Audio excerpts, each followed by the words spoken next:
Man, they run right at the boat.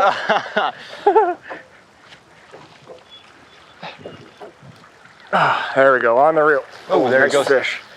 It's just after lunch, and we decided that we're going to do a little bit of run and gunning. So we've got a hopper rig set up and a nymph rig, and we started with the nymph rig, come off another drop, and we got this nice big dark rainbow. That might be the best fish of the day, Austin. That's a beautiful fish. He ate the caddis too. Oh, really? Yeah, he did. That's the first thing we've had to eat the caddis today. Let's take a look at what a big horn rainbow trout, an ugly bug looks like. Look. Oh, they're just so strong and so powerful. Look at that. It's at 22? Yeah, I'd say so. All right, so we're gonna let him go.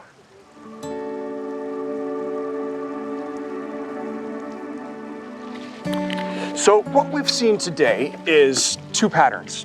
Number one is you have to adapt to what the fish are eating. So San Juan worms, Austin saw some caddis going off, put on a caddis bird's nest, that got eaten. Number two is your setup before the drop into a pool. So I've been casting up into the shallow run before the drop, and almost all those fish are coming up and eating those flies as they tumble off. So make sure your setup's done. If you're casting it at the drop, you're not gonna fall fast enough. So get up above, catch more fish. So Austin, we've seen 90% of our fish today come nosed right up to a drop. You're gonna make a change. What are you doing? That's correct. So I'm gonna take this small PMD off, and I'm gonna put a depth charge caddis on, and that caddis just has 2 beads on it. One of them's a tungsten, and that's gonna help us get down faster over that drop, since that is gonna be a crucial part of catching that fish on that, is because if we don't get down fast enough, we're not gonna be in that zone. Right, just gonna go right over top. Exactly, Right? exactly. Okay.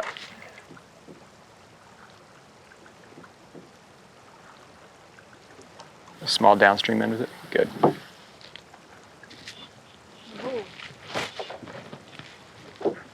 All right, we got a good one here, I think. The first one we've had in some of sort of this froggy water. Yeah, most of those fish come out of that a little faster water. Where are you going, dude? Whoa, that's a good rainbow.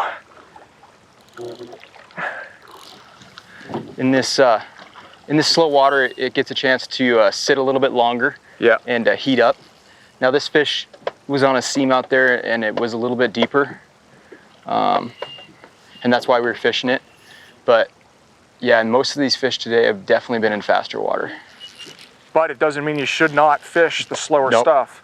Sometimes people overlook that, and they think it's froggy, right? Exactly. And they just paddle over it. Exactly. But you're right, these fish have all been quality fish, Austin. All quality fish. There we go. Nice. Nice, good job. Absolutely, nice job. Nice On fish. the worm again. On the worm, he ate the worm. Beautiful, heavy fish. Yeah, that's a thick one. I can barely get my hands around her. Oh my goodness. What a spectacular rainbow trout.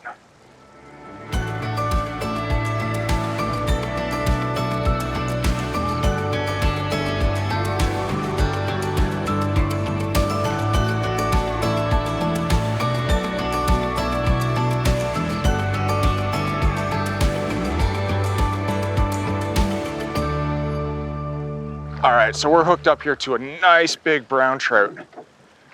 As Austin said when we first got going, you know, browns are not the dominant species in the bighorn, but you do have a shot at catching them. And when you do get them, they're generally pretty big, and this one looks fantastic. Yeah! Woo! Oh my gosh, what a fish. Oh. He ate that little pickpocket PMD too. He did, right? Yeah, he did. What a beautiful fish. Oh my goodness. It always amazes me that the biggest fish of the day often takes the smallest fly on the rig, right? Absolutely. Just amazing. Okay. Clear this big boy of the rig, and now let's take a look at this giant. How do you like that? What a fantastically large, aggressive, wild brown.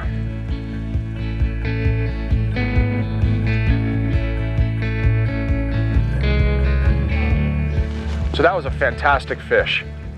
Yes, it was. So we were just talking about our setup here and what we caught that fish on. And so We're nymphing today with a 7.5 foot 2X leader coming down to our lead, and we're fishing 3.5 feet. And when I'm measuring that, I'm measuring between the weight, which is right here, and our indicator.